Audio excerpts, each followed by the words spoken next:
మీరు ప్రోగ్రామింగ్ నేర్చుకోవాలని అనుకుంటున్నారా? ఏ లాంగ్వేజ్ తో మొదలు పెట్టాలో కన్ఫ్యూజన్ లో ఉన్నారా? ఒకే ఒక్క ఆన్సర్, దీస్ పైథాన్. మొదటి కారణం, పైథాన్ చాలా ఈజీ. సి, జావా లాంటి లాంగ్వేజెస్ తో పోలిస్తే పైథాన్ సింటాక్స్ చాలా సింపుల్ గా ఉంటుంది. మొదటి కారణంతో పైథాన్ చాలా ఈజీ. సి, జావా లాంటి లాంగ్వేజెస్ తో పోలిస్తే పైథాన్ సింటాక్స్ చాలా సింపుల్ గా ఉంటుంది. సిలో 5 లైన్స్ పడితే పైథాన్ లో అదే పని 1 లేదా 2 లైన్స్ లో అయిపోతుంది. రెండో కారణం, జాబ్ ఆపర్చునిటీస్. ఈ రోజుల్లో ఐటీ కంపెనీస్ అన్ని పైథాన్ డెవలపర్స్ ని ఎక్కువగా హైర్ చేస్తున్నాయి. ఫ్రెషర్ అయినా ఎక్స్పీరియన్స్డ్ అయినా పైథాన్ కి డిమాండ్ చాలా ఎక్కువ. మూడో కారణం, future technologies. Artificial intelligence, machine learning, data science, ఈ అన్ని ఫీల్డ్స్ లో పైథాన్ నే కింగ్. నాలుగో కారణం, పైథాన్ తో ఏదైనా చేయవచ్చు. Web development, app development, automation, game development, ఒకే లాంగ్వేజ్ తో చాలా ఫీల్డ్స్ లో పనిచేయవచ్చు. ఐదో కారణం, స్ట్రాంగ్ కమ్యూనిటీ సపోర్ట్.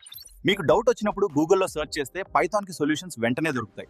ఎందుకంటే పైథాన్ కమ్యూనిటీ చాలా పెద్దది. ఇప్పుడు మీకు క్లియర్ అయింది కదా పైథాన్ ఎందుకు నేర్చుకోవాలి అనేది. మరి ఇంకెందుకు ఆలస్యం, ఈ రోజే పైథాన్ నేర్చుకోవడం స్టార్ట్ చేయండి. మీ ఫ్యూచర్ ని బ్రైట్ చేసుకోండి.